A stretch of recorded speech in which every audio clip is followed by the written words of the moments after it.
નવજાતની સોદાબાજીનો મોટો પર્દાફાશ થયો। પાટણ જિલ્લામાંથી નકલી તબીબ અને ફાર્માસિસ્ટ મળીને 1,20,000માં નવજાત બાળકને વેચી નાખ્યું। ગુજરાતમાં બાળ તસ્કરીનું કળયુગી રાક્ષસનું કારસ્તાન। પાટણમાં નકલી તબીબ અને ફાર્માસિસ્ટનું કારસ્તાન। ગુજરાતમાં સાતલપુર તાલુકાના કોરડાનો સુરેશ ઠાકોર નામનો નકલી તબીબ પાટણ જિલ્લા એસઓજીના હાથે ઝડપાયો।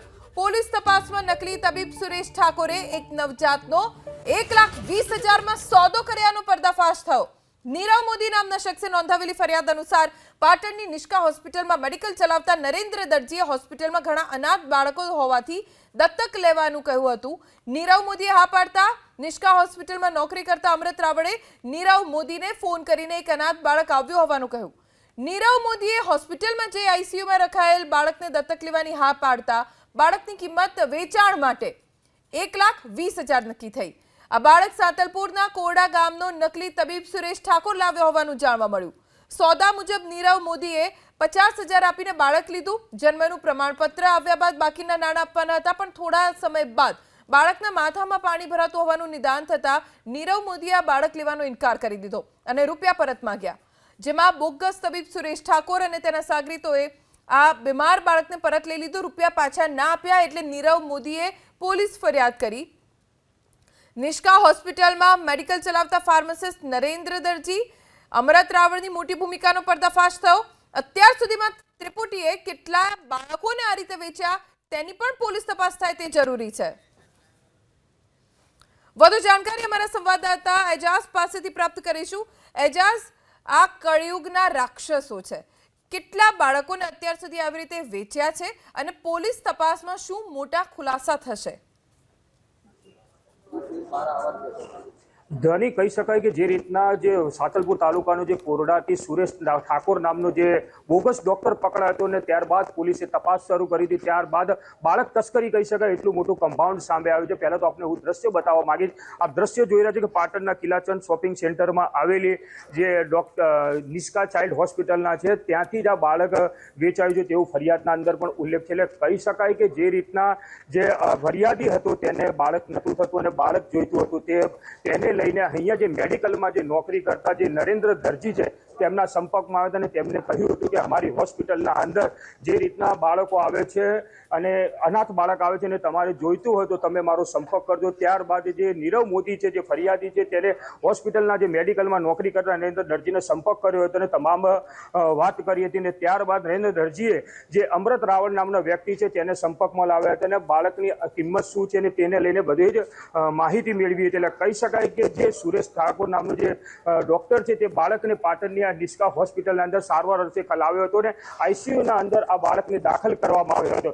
ત્યારબાદ જે નીરવ મોદી છે જે ફરિયાદી છે તે પોતે આ હોસ્પિટલના અંદર તે બાળક દેખવા માટે આવ્યો હતો અને બાળક દેખ્યા બાદ સુરેશ ઠાકોર તેમજ નરેન્દ્ર દરજી અમૃત રાવળને મળ્યો હતો અને ત્યારબાદ બાળકની શું કિંમત છે તેને લઈને પણ ચર્ચા થઈ હતી। એટલે કહી શકાય કે સુરેશ ઠાકોર દ્વારા જે બાળક છે તેને 1,20,000ની કિંમતમાં તે બાળકનો તેને સોદો કર્યો હતો। એટલે કહી શકાય કે જે બાળક છે તેને નીરવ મોદીને આપવા માટેનો સોદો થયો હતો। ત્યારબાદ બાળક અહીંયા સારવારમાંથી મુક્ત થયું હતું અને ત્યારબાદ નીરવ મોદીને આ બાળક સોંપવામાં આવ્યું હતું। એટલે કહી શકાય કે જે બાળક નીરવ મોદીને સોંપ્યું હતું તે બાળક છે વારંવાર બીમાર રહેતું હતું અને બીમાર રહ્યા બાદ તેને ફરીથી જે હોસ્પિટલ છે તે હોસ્પિટલની અંદર સારવાર અર્થે ખસેડવામાં લાવ્યો હતો અને ત્યારબાદ ડોક્ટરે કીધું હતું કે તેનું જે બાળકનું માથું છે તે મોટું થતું જાય છે, તેને અલગ અલગ ટ્રીટમેન્ટ કરવાની જરૂર પડશે। ત્યારે જે દંપતી છે તે દંપતી સુરેશ ઠાકોરને ફરીથી સંપર્ક કર્યો હતો અને કહ્યું હતું કે જે બાળક છે તે બાળક તું પરત લઈ જા, પરંતુ સુરેશ ઠાકોર છે ક્યાંક તેને ઠગ થઈને બનાવી રહ્યો હતો અને કહી શકાય કે જે રીતના બાળક છે તે બાળક પરત લેતો નહોતો, પરંતુ વાતમાં જે વચ્ચે રહેલા જે નરેન્દ્ર દરજી અને અમૃત રાવળ દ્વારા જે સુરેશ ઠાકોર છે તેનો સંપર્ક કરીને કહ્યું હતું કે જે તે બાળક આપ્યું છે તે તું પરત લઈ જા। ત્યારબાદ સુરેશ ઠાકોર પાટણ આવીને તે બાળકને તે જે પરત લઈ ગયો હતો અને ત્યારે આ દંપતી પૈસાની માંગણી કરવા માટે જે અમારા પૈસા પૈસામાં પણ પૂરા। અમારા સંવાદદાતાનો ફરીથી સંપર્ક સાધવાનો પ્રયત્ન કરીશું, પણ બાળ તસ્કરી વેચી નાખ્યા છે નાના નાના માસૂમોને આ રાક્ષસોએ। પોલીસ ફરિયાદથી અને એમાં આખી વાતનો પર્દાફાશ થયો અને એક બાદ એક આ રાક્ષસોએ કરેલા પાપના પર્દાફાશ થઈ રહ્યા છે। નીરવ મોદી નામનો વ્યક્તિ જેને બાળક વેચવામાં આવ્યું હતું 1,20,000 રૂપિયામાં, બાળકને કોઈ બીમારી થઈ, માથામાં પાણી ભરાયું હોવાનું નિદાન થયું એટલે તેમણે બાળક પાછું આપી દીધું, રૂપિયા પાછા માંગ્યા, રૂપિયા પાછા ન આપતા પોલીસ ફરિયાદ થઈ અને પોલીસ ફરિયાદ થતા આખો મામલો બહાર આવ્યો. આ રાક્ષસોએ કરેલી કરતૂતો સામે આવી અને હજી પોલીસે ધરપકડ કરી છે. હજી ઘણા બધા ખુલાસા આ મામલે થઈ શકે છે. આકરી પૂછપરછમાં મોટા પર્દાફાશ થાય તેવી પૂરેપૂરી શક્યતા છે, કેમ કે અત્યાર સુધી આ નકલી ડોક્ટરે કેટલા બાળકોને આવી રીતે વેચ્યા છે, કોને વેચ્યા છે, કોના બાળકોને કઈ રીતે વેચ્યા છે, કોણ તેની સાથે સંડોવાયેલું છે, એવા ઘણા બધા સવાલો છે જેના જવાબ મેળવવાના બાકી છે.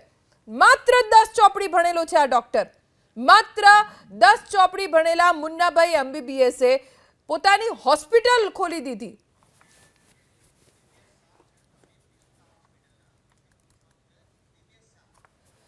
નિષ્કા હોસ્પિટલના તબીબનો અમે સંપર્ક સાધવાનો પ્રયત્ન કરીએ છીએ. જે અન્ય તબીબો જે નિષ્કા હોસ્પિટલમાં આવતા હોય છે એ તબીબોનો પણ અમે સંપર્ક સાધવાનો પ્રયત્ન કરી રહ્યા છીએ. નિષ્કા હોસ્પિટલમાં ફાર્માસિસ્ટ નરેન્દ્ર દરજી, અમૃત રાવળ સામે હજી સુધી FIR નથી નોંધાઈ, જેને લઈને પણ સવાલ ઊભો થઈ રહ્યો છે.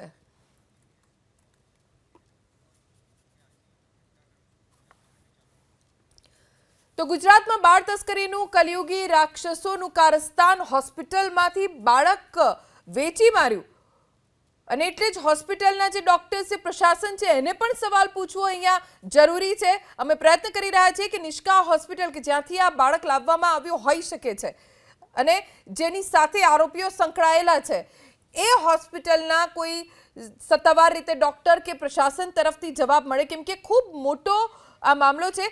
નિષ્કા હોસ્પિટલના ડોક્ટર દિવ્યેશભાઈ શાહ જોડાઈ ગયા છે. દિવ્યેશભાઈ, આખો મામલો શું છે ને તમારા સુધી વાત શું પહોંચી છે?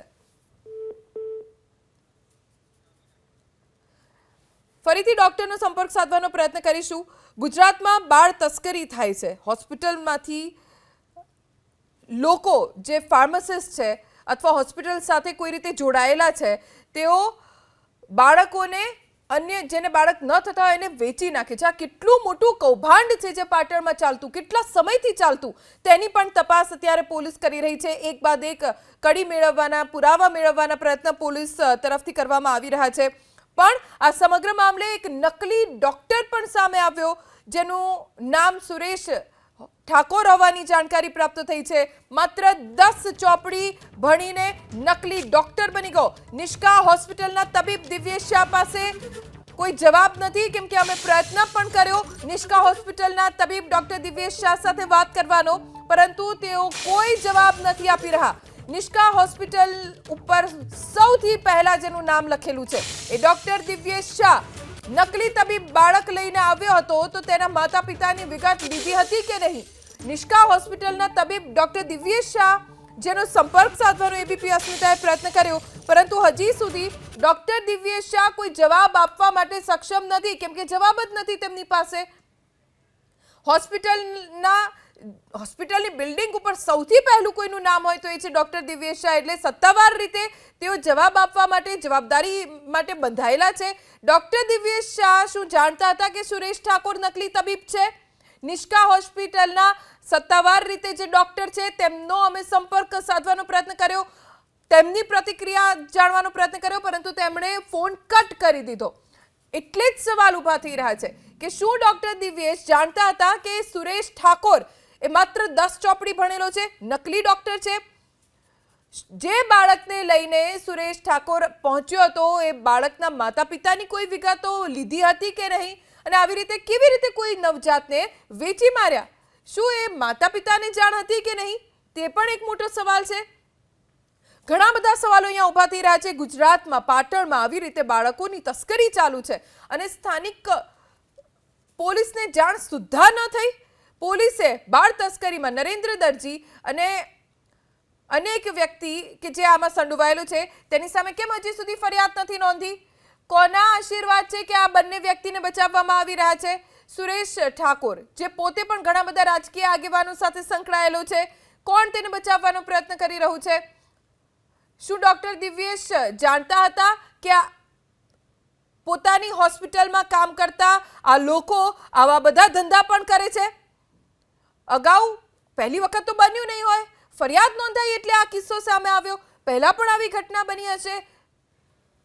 અમારા એડિટર રોનક પટેલ અત્યારે જોડાઈ ગયા છે. જી રોનક. આખી વાર્તા અને આખી એફઆઈઆર નો મેં અભ્યાસ કર્યો. મારો સવાલ મારી ગુજરાતની પાટણ પોલીસને છે. આ કૌભાંડમાં જે ફરિયાદી બે નામ એ હોસ્પિટલ સાથે જોડાયેલા વ્યક્તિના લખાવ્યા છે, પરંતુ એફઆઈઆરમાં એમના નામ નથી. કમ્પાઉન્ડરનું નામ એફઆઈઆરમાં કેમ નથી હજી હું નથી સમજી શકતો. જે સોદો કર્યો છે આખી વિગત છે તો કેમ નહીં. બીજી વાત, ડોક્ટર દિવ્યેશ શાહ જોડાશે એટલે એમને પણ પૂછીશું કે આખો ઘટનાક્રમ શું હતો, અને કદાચ જો જોડાઈ ગયા હોય તો એમને પણ પૂછીશું, કારણ કે સવાલ અહીંયા અનેક છે. મારી સાથે દિવ્યેશભાઈ પણ જો ડોક્ટર, મારે એ જ જાણવું છે આખો ઘટનાક્રમ હતો શું? આમાં એવું હતું કે બાળક અધૂરા માસનું જન્મેલું હતું અને બાળકનું વજન 1 કિલો ને 100 ગ્રામ હતું. બાળક 7.5 પોણા 8 મહિનાની મેચ્યોરિટી હતી અને બાળકને મારી પાસે લઈને આવેલા. એટલે માનવતાના ધોરણે આપણે એને વેન્ટિલેટર પર રાખીને ટ્રીટમેન્ટ કરેલી, કારણ કે બાળકનું આ ઓક્સિજન દાખલ કરતી વખતે 65 થી 70 હતું. હેલો, આપણે ડિસ્ચાર્જ ક્યારે કર્યા એને બાળકને? ડિસ્ચાર્જ મેં એમને લગભગ 14 માર્ચ પહેલા. અરે ત્યાં સુધી ઓકે થઈ ગયું હતું બાળક? હા, બાળક એ પછી ઓકે હતું, પણ પ્રી મેચ્યોર બાળકમાં કેવું હોય 7.5 મહિનાનું બાળક હોય એટલે આપણે એની કેર લેવી પડે. તો આપણે એનું વજન 1 કિલો ને 100 ગ્રામ હતું, પછી રજા આપતા 1 કિલો ને 400 ગ્રામનું બાળક થયું હતું. અચ્છા, તો આપણે ડિસ્ચાર્જ કર્યો સાહેબ, તો બિલનું પેમેન્ટ કોને કરેલું? એ બધું જ સુરેશભાઈએ કરેલું છે. તો સુરેશભાઈએ માતા પિતાનું નામ લખાવેલું કે નહીં? બાબુ સુરેશભાઈએ જ નામ લખાવેલું છે. સોરી, બાબુ સુરેશભાઈ. બાબુ સુરેશભાઈ.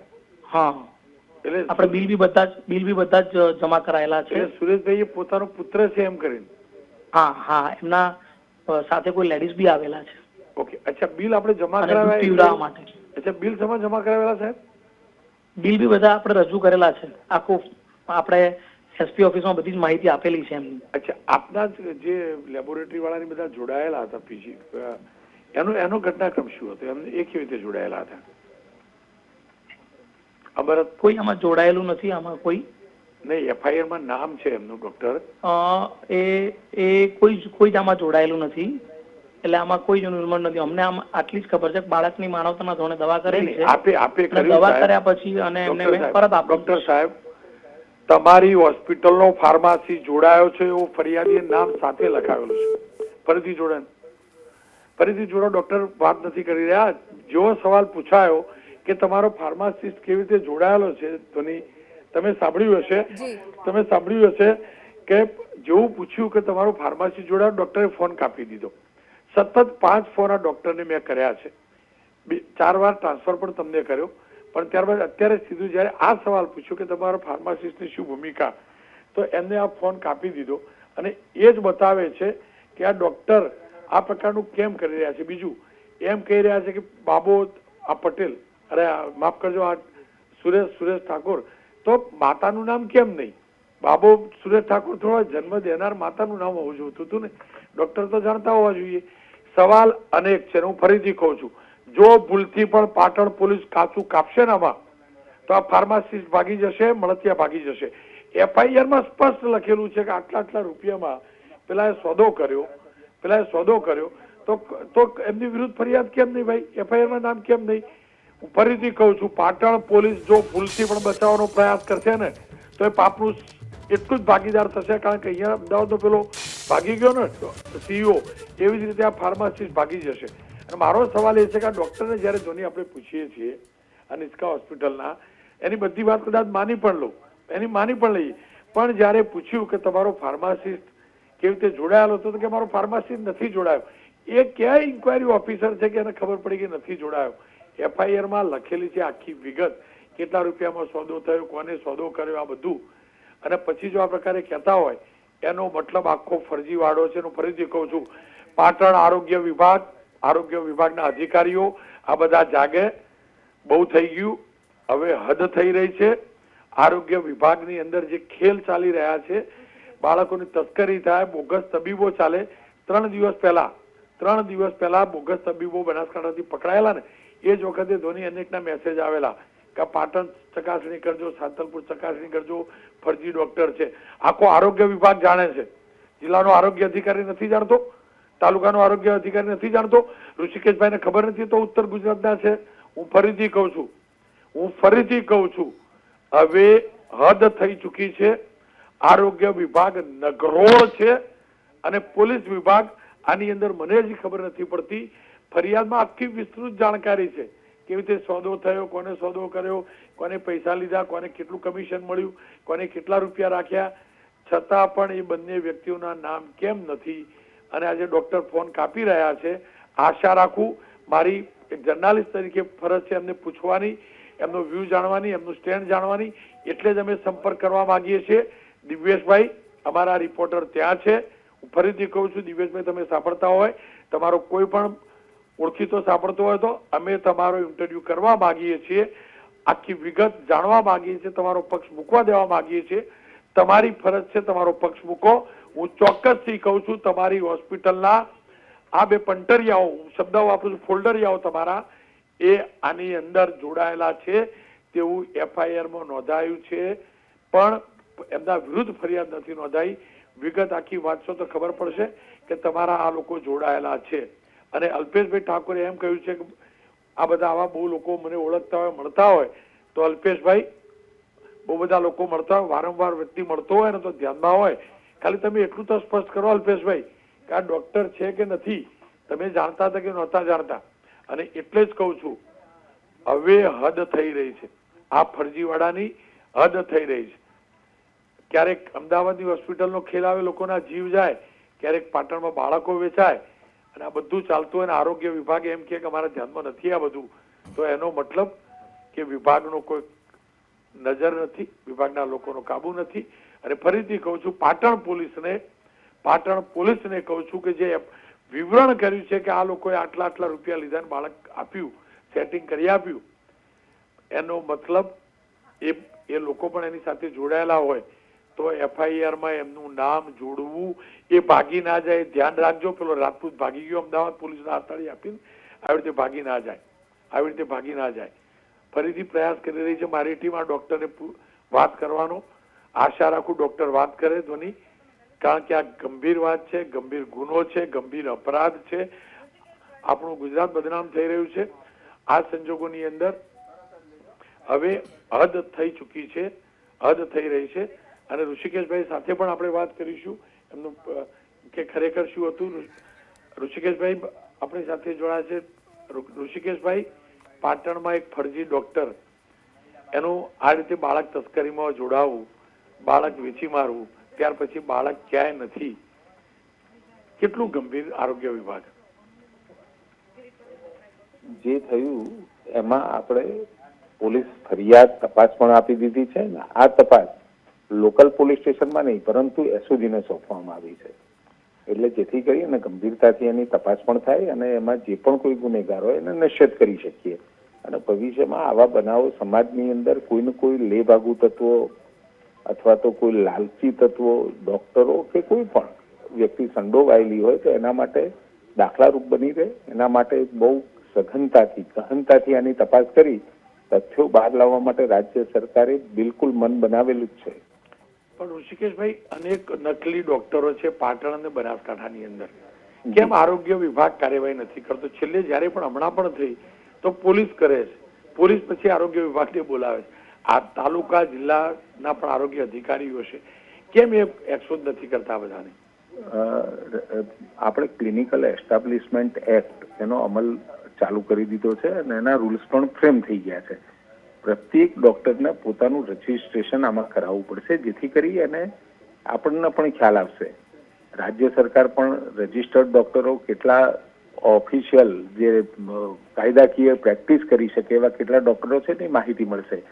અને એ માહિતીના આધારે દરેક જિલ્લાની અંદર આપણી પાસે એક ડેટા પણ એકત્રિત થઈ જશે અને કાયદા પ્રમાણે 31 માર્ચ સુધી એ રજીસ્ટ્રેશનની આપણે તારીખો આપેલી છે. અને છતાંય આવા રોનકભાઈ એક મિનિટ, અને છતાંય આવા કોઈ ડોક્ટરો આપણા ધ્યાનમાં આવે છે તો આ કાર્યવાહી આપણે જ કરીએ છીએ. કોઈની ફરિયાદ ઉપરથી અથવા તો આપના મીડિયા જગતથી પણ જાણમાં આવે કે આવી કોઈ એક્ટિવિટી ચાલુ થઈ રહી છે. અને ખાસ કરી આવી પ્રવૃત્તિઓ ગામડામાં વધારે થતી હોય છે, કારણ કે ગામડાની અંદર આ લોકોને ઇઝીલી ટાર્ગેટ મળી જતો હોય છે. એટલે આમાં પ્રત્યેક ડોક્ટર MBBS થી લઈ અને કોઈ પણ ડોક્ટર જે રજિસ્ટર્ડ પ્રેક્ટિસ કરતો હોય અને આ રજિસ્ટ્રેશન એક્ટ હેઠળ ક્લિનિકલ એસ્ટાબ્લિશમેન્ટ એક્ટમાં આપણે એમને જોડી કાઢ્યા છે, જેથી કરી આપણી પાસે સંપૂર્ણ ડેટા ઓફિશિયલ પ્રેક્ટિસ કરતા તમામ ડોક્ટરોનો આપણી પાસે ઉપલબ્ધ થશે. એ સિવાય પણ હાલમાં આપણા ધ્યાનમાં જે આવે છે અને આ જે દાખલા તરીકે કોઈ પણ જગ્યાએ માહિતી મીડિયાથી મળે, પ્રિન્ટ મીડિયાથી, ઇલેક્ટ્રોનિક્સ મીડિયાથી, લેખિત ફરિયાદ અથવા તો કોઈની ટેલિફોનિક ફરિયાદ, તરત જ એ બાબતની આપણે સૂચનાઓ આપતા જોઈએ છીએ. રોનકભાઈ, ઋષિકેશભાઈ, એટલે આપે કહ્યું ને એટલે ફરીથી ધ્યાનમાં લાવી દઉં. પાટણવાળા કેસમાં FIR માં માત્ર આ ફરજી ડોક્ટરનું નામ લખેલું છે. આખી વિગત જે છે એમાં સ્પષ્ટ લખ્યું છે કે આ જે હોસ્પિટલમાં હતા એનો ફલાણો વ્યક્તિ આટલા રૂપિયામાં સોદો કર્યો, ફલાણો આટલામાં કર્યો, પણ FIR માં આરોપી તરીકે પણ પોલીસે નામ નથી લખ્યું. આપ કહો છો આપે સૂચના આપી એટલે જ પોલીસે તપાસ આપી છે, છતાંય હવે એ ડિટેલ હું એટલે આપણે ધ્યાનમાં લાવું છું એટલે લાવું ઋષિકેશભાઈ કે પેલો રાજપૂત આપે આદેશ કરેલો, સરકારે આદેશ કરેલો, રાજપૂત પોલીસની જોડે હતો, અમારી બધા મીડિયા વાળા હતા, છતાં પણ એ રાજપૂત ખ્યાતિ વાળો ભાગી ગયો. સરકારે કહ્યું હોય છતાં પણ જો ભાગતો હોય 2 દિવસ 48 કલાક સુધી ઋષિકેશભાઈ આપના ધ્યાનમાં લાવ્યા અને આપે સૂચના આપ્યા બાદ 48 કલાક સુધી હોસ્પિટલમાં હતો આ વ્યક્તિ અને પછી ભાગી જાય એટલે કહું છું કે ખરેખર ન્યાય નથી મળતો અને એટલે નિષ્ઠા ઉપર સવાલ ઉઠે છે પોલીસની. પાટણમાં પણ FIR માં નામ ન હોય. આપ તો કાનૂનના જાણકાર છો, કાનૂન મંત્રી પણ છો. FIR માં માત્ર પેલા જે નકલી ડોક્ટર છે એનું નામ હોય, વિગત છે, ફરિયાદી બધી વિગત લખાવી છે કે આને આટલા રૂપિયા લીધા, આ રીતે બાળક આપ્યું, છતાં પણ એનું નામ FIR માં આરોપી તરીકે ન હોય તો એનો મતલબ પેલા 2 વ્યક્તિને તો ભાગવાનો મોકો મળે જ ન મળે. તપાસમાં એ તો ખોલવામાં આવશે અને SOG સાથે પણ એ જે પણ તપાસ અધિકારી છે એ તપાસ એજન્સી છે. એ તપાસ એજન્સીએ એ તપાસમાં જયારે FIR થઈ ને FIR કરવા વાળા અમારા જે વિભાગના હોય કે કોઈ પણ હોય તો એ FIR માં કેમ નથી નામ લખાવ્યું, શું છે એ વિગતો અત્યારે તમારી પાસે ઉપલબ્ધ નથી, પણ ચોક્કસ તમે જયારે આ વાત સંજ્ઞાનમાં લીધી છે, કારણ કે તમે સંજ્ઞાનમાં લાવ્યા છો એટલે તાત્કાલિક એ ધ્યાન દોરી દેવામાં આવ્યું છે કે FIR માં નથી તો પછી તપાસમાં ખોલો. તપાસમાં આપણે કહી દીધું છે કે ભલે FIR માં ના હોય પરંતુ FIR ફર્સ્ટ ઇન્ફોર્મેશન રિપોર્ટ છે, એટલે એ રિપોર્ટના આધારે તપાસ કરતા જે પણ કોઈ નામ આવે એમાં કોઈને પણ આપણે છોડવાના નથી. અને આ રીતે બાળ તસ્કરી વાળા કેસની અંદર આપણે જે પણ કાનૂની શક્ય કાયદાકીય કલમો પ્રમાણે જે પગલાં લેવાના છે ચોક્કસ લેવાના છે.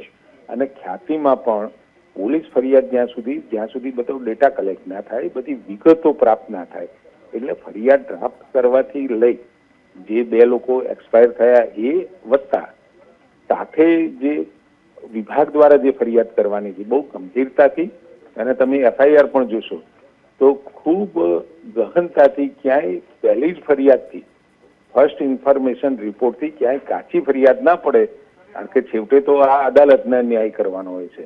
અદાલતમાં જ્યારે વિગત મુકાય ત્યારે કોઈ પણ વિગત કચાશવાળી ના રહી જાય એની ચિંતા કરી અને આ ફરિયાદો આપણે કરી. ઋષિકેશભાઈ, આપનો ખૂબ ખૂબ આભાર. ફરી એકવાર કહીશ, હું સવાલ એટલે ઉઠાવું છું કે પોલીસ હાજર હતી, પહેલી મિનિટથી શકમંદ હતો આ રાજપૂત, પહેલી મિનિટે જ સ્પષ્ટ દેખાતું હતું કે આ ફરજીવાળો આને કર્યો છે, પણ એને પોલીસે પકડ્યો નહીં. FIR ત્યારબાદ નોંધાઈ, પણ રડાર ઉપર તો રાખી શકતા હતા ને, પોલીસ રાખી શકતી હતી ઋષિકેશભાઈ, ભાગવાનો મોકો મળ્યો ને.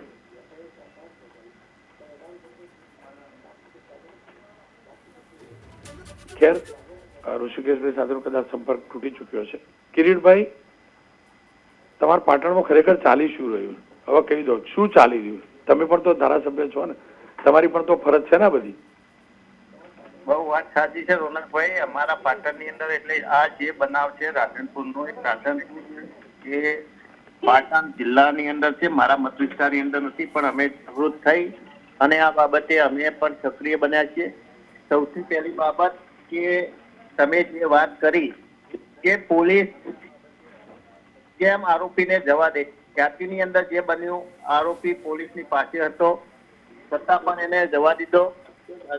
પછી પાટણની અંદર પણ જે બનાવ બન્યો છે એની અંદર ઋષિકેશભાઈએ કહ્યું કે સરકારી અધિકારી, પરંતુ સરકારી અધિકારી નહીં, પ્રાઇવેટ પાર્ટી કોઈ મોદીએ ફરિયાદ આપેલી છે અને ફરિયાદની અંદર ખરેખર જે જવાબદાર છે એનું કોઈ નામ નથી.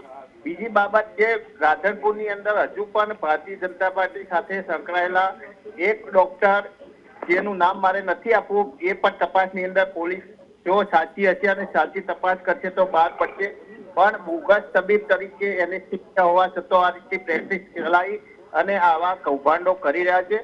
એટલે સૌથી પહેલા તો ડોક્ટર મોગમમાં ના બોલશો, નામ આપો, ફરિયાદ નોંધાવડાવો ને તમે. ચાલો હું આવું ફરિયાદ નોંધાવડાવો. એ રોનકભાઈ, એ સરકારી અધિકારીઓએ તપાસ કરવાની છે. ખરેખર તો સરકારી અધિકારીએ ફરિયાદી બનવું જોઈએ આમાં, અને સરકારી અધિકારી કેમ ફરિયાદી બનતા નથી એ મને સમજાતું નથી. પ્રાઇવેટ પાર્ટીએ ફરિયાદ આપી છે અને આ તો બહુ ગંભીર પ્રકારનો રાજ્ય વિરુદ્ધનો ગુનો છે. અને સરકારી હેલ્થ વિભાગના કોઈ સરકારી અધિકારીએ ફરિયાદ આપવી જોઈએ ને આ બાબતે સાચી તપાસ કરવી જોઈએ અને સ્પેશિયલ ઇન્વેસ્ટિગેશન ટીમની રચના કરી અને સરકારની માનસિકતા જો સ્પષ્ટ હોય, સરકારે આ બાબતે જો લોકોની અંદર દાખલો બેસાડવો હોય અને ડર પેદા કરવો હોય તો ઝડપીમાં ઝડપી એક ઇન્વેસ્ટિગેશન ટીમ બનાવીને ઝડપીમાં ઝડપી એની તપાસ કરી અને ચાર્જશીટ કરી અને તમામ આરોપીને પકડી લેવા જોઈએ, નહીં કે છૂટછાટ આપી અને ભારતીય જનતા પાર્ટી સાથે જોડાયેલા હોય એમને જવા દેવા જોઈએ. જે રીતે તમે કહ્યું ખ્યાતિની અંદર જે બન્યું છે કે આરોપી હાજર હતો અને છતાં પણ એમને જવા દીધા, એ મને લાગે છે કે આ બાબતે આવું ચાલશે તો મને લાગે છે કે લોકોને ન્યાય નહીં મળે. અને ફરીથી ગમે તેવા તમે એમને કહ્યું કે મેડિકલ એસ્ટાબ્લિશમેન્ટ એક્ટ લાવ્યા, પણ મેડિકલ એસ્ટાબ્લિશમેન્ટ એક્ટ લાવો કે ગમે તેવા કાયદાઓ લાવો, લોકોની અંદર જ્યાં સુધી કાયદાનો ડર નહીં હોય અને સરકારનો ડર નહીં હોય ત્યાં સુધી આ ચાલવાનું છે અને ગંભીર એના પરિણામો ભવિષ્યની અંદર ગંભીર પરિણામો આવવાના. કિરીટભાઈ, તમારા વિસ્તારમાં ગુનો થયો છે પાટણમાં. ગુનો પાટણ તમારો વિધાનસભા ક્ષેત્રમાં મારા મત વિસ્તારમાં નથી રોનકભાઈ, તો એ લવિંગજી ઠાકોરનો મત વિસ્તાર છે રાધનપુર શહેર. આ હોસ્પિટલ તો પાટણ ની મોટા ભાઈ. ના પાટણની નહીં, રાધનપુરની. ખ્યાતિ હોસ્પિટલ, ખ્યાતિ માફ કરજો, નિષ્કા હોસ્પિટલ તો પાટણ ની ને? ના પાટણની નહીં રોનકભાઈ, એ રાધનપુરની હોસ્પિટલ છે. ખૂબ ખૂબ આભાર આપણો કિરીટભાઈ. પણ ફરીથી ધ્વનિ કહીશ, હવે સાચે હદ થાય છે, સાચે હદ થાય છે. પરાકાષ્ઠા કહી શકાય ને, જે કળયુગની વાતો બાળપણમાં સાંભળતા હતા ને, એ યુગ ચાલુ થઈ ચુક્યો છે. ફરજી ડોક્ટર, ફરજી ઓપરેશનો, ફરજી હૃદય ચીરવાનું, ફરજી સ્ટેન્ટ મૂકવાનો, ફરજી બિલો મૂકવાના, ફરજી બિલો પાસ કરવાના, ફરજી ડોક્ટર બાળક લઈને જાય, બાપ બની જાય, પેલો ડોક્ટર એને એડમિટ કરીને સારવાર કરવાની વાર્તા કરે, હોસ્પિટલમાંથી બાળક વેચાય, બાળક વેચવાની એફઆઈઆરમાં નામ એક જ લખાય, ત્યારે ફરિયાદી 2-3 નામ લખાયેલો કોણ કોણ સજામાં હતા. અમદાવાદની હોસ્પિટલમાં માત્ર એક જ આરોપી પકડાયા 10-10, 12 દિવસ પછી. આનાથી વધુ ખરાબ કશું ન હોઈ શકે. માનવતા જેવું કશું રહ્યું નથી. અને જો આ જ પ્રકારે ચાલતું તો ન છૂટકે કહેવું પડે કે કાનૂન વ્યવસ્થા જેવું કમસે કમ આરોગ્ય વિભાગ સાથે કશું લેવા દેવા નથી. જી રોનક, પાટણમાં તબીબ અને ફાર્માસિસ્ટનું કારસ્તાન હવે બહાર આવ્યું છે, ત્યારે એક જ માંગ, આ સમગ્ર મામલે જલ્દી અને જરૂરી કાર્યવાહી થાય.